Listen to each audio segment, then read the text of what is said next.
हाँ, very good afternoon everyone. Clear है सबको? हाँ, चलो फिर आगे बढ़ते हैं। तो लास्ट लेक्चर में अपन ने electric field intensity due to infinite line charge taken along z axis. It's not mandatory that always it will be given that along z axis. अगर सिर्फ इतना ही पूछा है कि derive expression for electric field intensity due to infinite line charge, तो आप लोगों ने along x axis अज्यूम करना, कंसिडर करना। अगर दूसरे कोई भी एक्सिस के along पूछा है तो वैसा भी आप कर सकते हो। तो ऐसा तो करेंगे नहीं, ऐसा पूछेंगे नहीं, अब तक along z axis ही पूछते हैं। लेकिन कोई भी दूसरे एक्सिस along है तो भी वो आप कर सकते हो, हाँ? तो उसमें कोई प्रॉब्लम नहीं है। तो इसमें क्या किया था अपन ने, अलॉन्ग जेड एक्सिस है तो जेड एक्सिस के ऊपर पहले एक सोर्स पॉइंट कंसिडर किया था, और वो सोर्स पॉइंट कौन सा था? पी, जिसके कोऑर्डिनेट्स क्या थे? 0 0 z। और एक अपन ने वाई एक्सिस के ऊपर एक फील्ड पॉइंट कंसिडर किया था जिसके कोऑर्डिनेट्स कौन है? 0 0 0 क्यू पॉइंट। अब फील्ड पॉइंट और सोर्स पॉइंट, ये दोनों पॉइंट्स के बीच में का जो डिस्टेंस है उसको अपन ने आर नाम दिया था, तो वो पोजीशन वेक्टर बन जाएगा फिर आर बार। और फिर आर बार की वैल्यू अपन ने कैसा निकाला था? पोजीशन वेक्टर की P Q bar, that is Q bar minus P bar. तो क्यू बार यानी कितना है, जो पॉइंट है उसको वेक्टर में लिखा तो वो रो एरो क्या बन गया, और पी बार यानी जो पॉइंट था 0 0 z, उसको अगर वेक्टर में लिखते तो वो बन जाएगा Z A Z cap. Isn't it everyone? तो माइनस किया इनका तो आर बार मिल गया, और मॉडुलस ऑफ आर बार यानी आर बी मिल गया, तो उसका स्क्वायर किया तो टोपी उड़ गई, स्क्वायर रूट उड़ गया, तो ये हो गया रो स्क्वायर प्लस जेड स्क्वायर। और बाद में यूनिट वेक्टर निकाल लिया अपन ने, that vector upon its magnitude. बाद में इलेक्ट्रिक फील्ड इंटेंसिटी का जो डेफिनेशन है, मैथमेटिकल डेफिनेशन जो अपन ने पहले पढ़ा था पहले दूसरे लेक्चर में, तो वो तो आपको आता ही है, तो वो लिख लिया सिर्फ। अब इतना बड़ा कौन डिस्कस करते बैठेगा, इसलिए अपन ने ये पूरे लाइन चार्ज में से छोटा सा पार्ट कंसिडर किया, that is what? Differential part, DL. और जो भी डीएल है, छोटा सा पार्ट लिया, तो छोटे से पार्ट में चार्जेस भी बहुत कम होंगे ना, तो डिफरेंशियल अमाउंट ऑफ चार्जेस होंगे, इसलिए डीक्यू हो गया। तो चार्जेस ही छोटे से, तो इलेक्ट्रिक फील्ड इंटेंसिटी, फील्ड की जो स्ट्रेंथ है वो भी छोटी कम ही बनेगी ना। फील्ड की स्ट्रेंथ एकदम ज़्यादा नहीं रहेंगी क्योंकि चार्जेस बहुत कम है, इसलिए इलेक्ट्रिक फील्ड इंटेंसिटी भी डिफरेंशियल रहेंगी।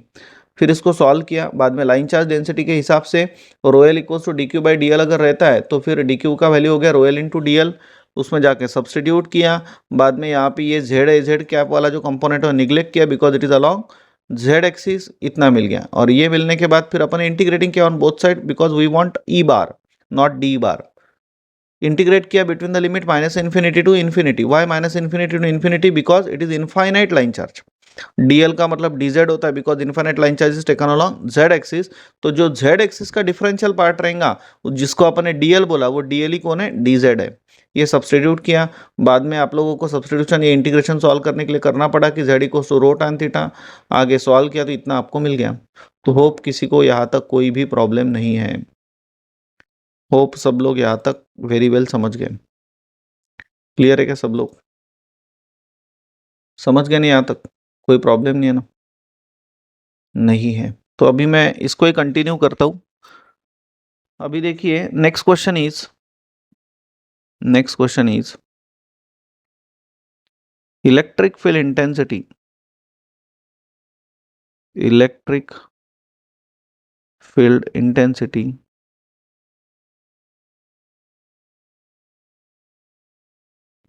लगे तो अपन यहाँ पे ऐसा लिखते, डिराइव एक्सप्रेशन फॉर, क्वेश्चन ऐसा लिखता हूँ, derive the expression for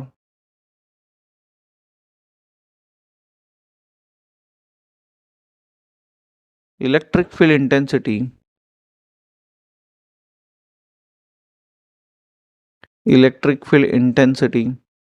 due to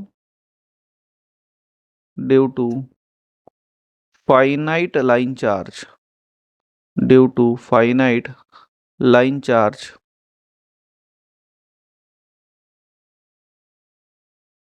वही टेकन अलोंग जेड एक्सिस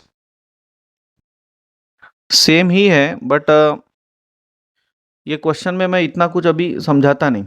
अभी अगर electric field intensity due to finite line charge है तो सेम डायग्राम एंड सब कुछ सेम आने वाला है, राइट? सिर्फ अभी ये फाइनाइट है, ये इनफाइनाइट नहीं है, तो जो माइनस इन्फिनिटी टू इन्फिनिटी लिखा वो हट जाएगा, उसके जगह पे Z1 और Z2 आ जाएगा।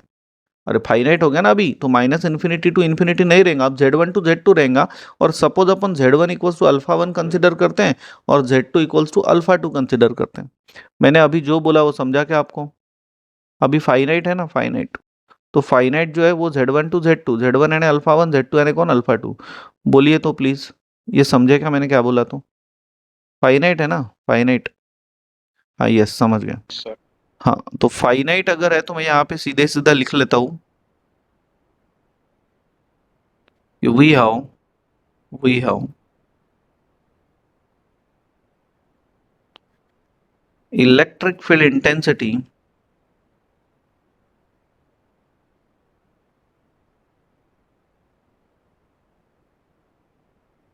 for the finite line charge taken along z-axis, that is इसका ही मतलब हो गया, that is here z1 is equals to suppose alpha one to z2 is equals to alpha two, ऐसा हो जाएगा। समझ के नहीं यहाँ तक? So as per previous derivation, as per previous, आप लोगों ने ऐसा मत लिखना, आप लोगों ने पूरा डेरिवेशन करके दिखाना, अब मैं इतना सारा लिखता नहीं वापस से। As per previous derivation up to, पूरा सेम रहेगा कहाँ तक, तो यहाँ तक। तो ये जो लिखा है ना आपने यहाँ तक, यहाँ तक तो पूरा सेम ही रहने वाला है।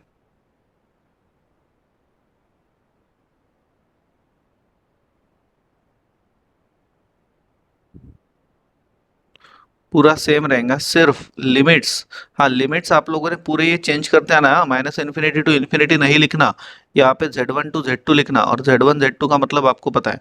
तो मैं यहाँ पे पूरा सेम ही है तो उतना सारा करता नहीं, यहाँ पे मैं सीधे सीधे Z के लिमिट्स रख देता, alpha one to alpha two. तो ये हो जाएगा फिर rho l upon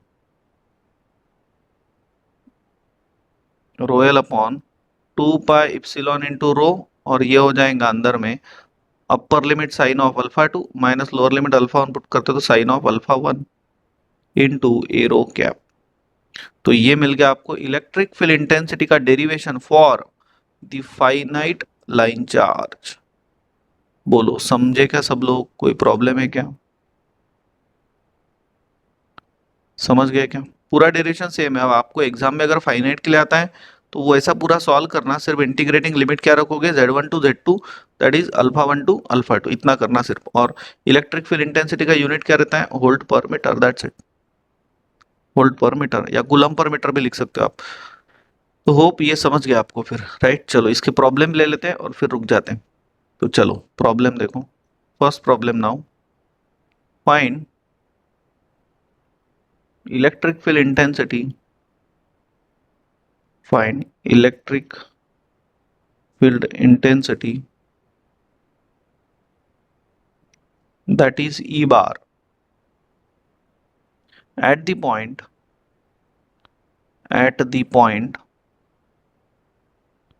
P of 2, 3 and 1 due to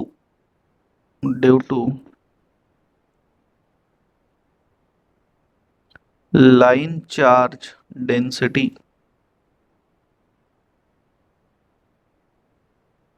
rho L equals to 2 nanocoulomb per meter located at x is equals to 1 and y is equals to 4। ऐसा question है, आपको electric field intensity निकालना है। तो अभी जो डेरिवेशन किया उसका वो फॉर्मूला लगाना है। सो सोल्यूशन वही हाउ आपको यहाँ पे रोयल दिया हुआ है ना, लाइन चार्ज डेंसिटी दिया हुआ है, line charge density that is royal आपको दिया हुआ है, रोयल इक्वल्स टू है 2 नैनोकुलम पर मीटर, यानी ये हो गया 2 into 10⁻⁹ coulomb per metre. Hope यहाँ तक समझ गया। बाद में आपको देखिए पॉइंट दिया है एक पी पॉइंट, ऑब्वियसली ये पॉइंट कौन सा होगा, सोर्स पॉइंट। तो सोर्स पॉइंट आपको दिया हुआ है, सोर्स पॉइंट, सोर्स पॉइंट दिया है पी ऑफ 2, 3 एंड 1, एंड आपको फील्ड पॉइंट भी दिया है, FILD, field point. Field point भी आपको दिया है, और फील्ड पॉइंट जिसको अपन क्यू बोलेंगे, एक्स की वैल्यू 1 दी है, वाई की वैल्यू 4 दी है, इसका मतलब जेड की वैल्यू 0 हो जाएगी। समझ गए क्या? और आपको निकालना है इलेक्ट्रिक फील्ड इंटेंसिटी। क्लियर है? तो अपने को पता है, we know that electric field intensity, electric field intensity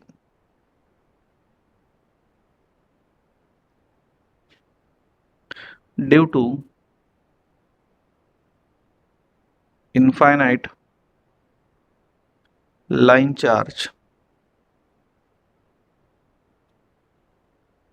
is, अभी प्रूव किया था अपन ने, वो कितना है, ई बार इक्वल्स टू और रोयल upon 2 pi epsilon into rho into arrow cap, इतना रहता है। तो अभी पहले अपन क्या करते हैं, यहाँ पे आर यूज किया था अपन ने। जैसे कि ये जो नीचे रो रो बच रहा है ना, रो रो, तो आर जो है, ये रो को ही अपन ने क्या लेना है, जो distance between field point and source point लेना है, राइट। तो जिसको अपन आर बोलेंगे। तो यहाँ पे जो रो की वैल्यू रहेंगी, you can write like this way, rho equals to, यानी रो बार इक्वल्स टू, ये रहेगा कौन, Q bar minus P bar. तो क्यू बार पॉइंट दिया ना आपको, 1, 4 एंड 0 दिया है ना। तो वो क्या हो जाएगा, A X cap plus 4 AY cap plus 0 AZ cap minus P bar के कोएफिशिएंट दिए तो twice AX cap plus thrice AY cap and plus AZ cap. दोनों का सब्सट्रैक्शन करते हैं तो रो बार मिल गया। रो बार इज, इसको आर भी बोल सकते हो आप, A X cap minus twice A X cap minus A X cap, 4 AY cap minus thrice AY cap यानी AY कैप, एंड 0 माइनस तो माइनस AZ कैप, इतना मिल गया आपको, राइट। अब निकालते हैं अपन मॉडुलस ऑफ रो बार, इसको आर बार बोल सकते हो। तो ये हो जाएगा square root of -1 square plus 1 square plus -1 square. तो ये मिल गया कितना, तो √3। होप समझ गए आप। सो देयर फोर नाउ इसको ही अपन रो बोलेंगे, तो रो स्क्वायर कितना हो गया, फिर 3 हो गया ना, टोपी उड़ गई। And there for now arrow cap निकालते हैं, तो arrow cap should be that vector यानी कौन सा वेक्टर, रो बार अपॉन इसका magnitude modulus of rho bar, ऐसा। तो रो बार कितना है, minus A X cap plus AY cap minus AZ cap upon upon modulus of rho bar यानी कितना, √3। अभी इनफाइनाइट लाइन चार्ज जो है, यहाँ पे एक्स और वाई की वैल्यू आपको दी है, जेड की वैल्यू दी नहीं है, इसका मतलब infinite line charge is taken along Z axis. Here let the infinite line charge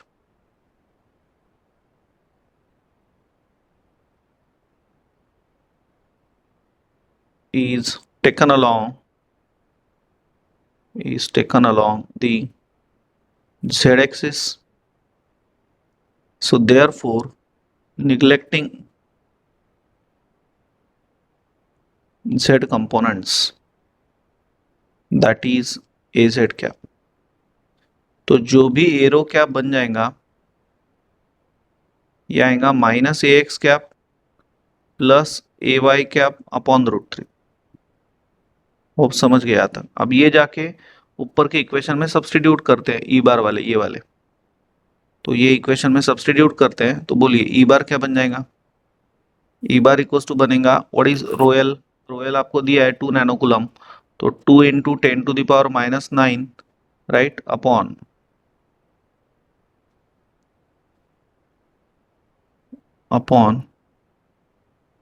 2 pi epsilon की वैल्यू क्या रहेंगी, 8.85 इंटू 10⁻⁻12 इंटू रो, रो अभी फाइंड आउट किया था, रो कितना था, √3, राइट, इंटू रो कैप भी फाइंड आउट किया है, और रो कैप कितना है, minus A X cap plus AY cap minus A X cap plus AY cap upon upon √3। तो चलो अब कोई तो भी एक आधा ये पूरे कैलकुलेशन करो और बोलिए कितना आता है कैलकुलेशन। 11.99। इतने जल्दी आ भी गया।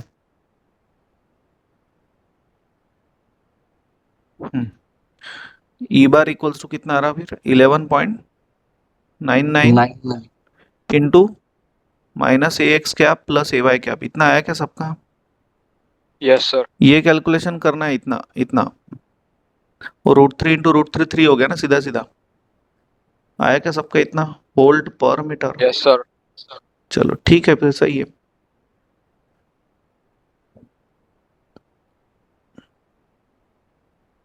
समझ गए फिर आप लोग?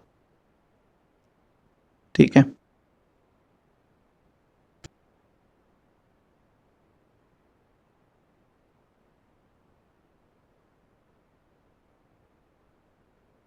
समझ गए नहीं यहाँ तक?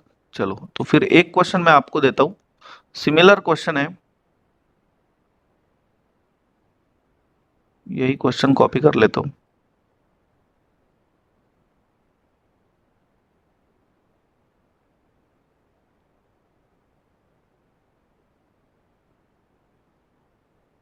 जो आज अपन ने डेरिवेशन ले आई है ये बिल्कुल छोड़ना मत। Electric field intensity due to infinite line charge take right taken along Z axis, ये बिल्कुल छोड़ना मत, ये पेपर में आएगा, सेकंड लेसन का इंपॉर्टेंट डेरिवेशन है।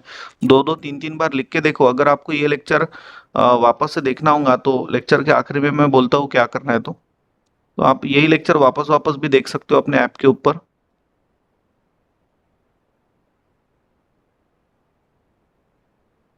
पॉइंट चेंज करता हूँ अभी, पॉइंट होंगे 1 2 3 suppose, due to line charge density rho l equals to, इसको चेंज करता हूँ 2 के जगह पे 3 करता हूँ, एंड लोकेटेड एट इसको भी चेंज करता हूँ, अलोंग जेड एक्सिस लिया था ना, तो अभी अलोंग आप लोग एक्स एक्सिस लो, तो एक्स कोऑर्डिनेट नहीं रहेगा, वाई इक्वल्स टू रहेगा 1 एंड जेड इक्वल्स टू देता हूँ जेड इक्वल्स टू 3। तो अभी ए एक्स कैप निगलेक्ट करना आखिरी में। तो कर पाओगे नहीं क्वेश्चन आप लोग? हेलो, कर पाओगे ना? क्लियर है सबको? चलो कर सकते हो फिर, कर लोगे फिर?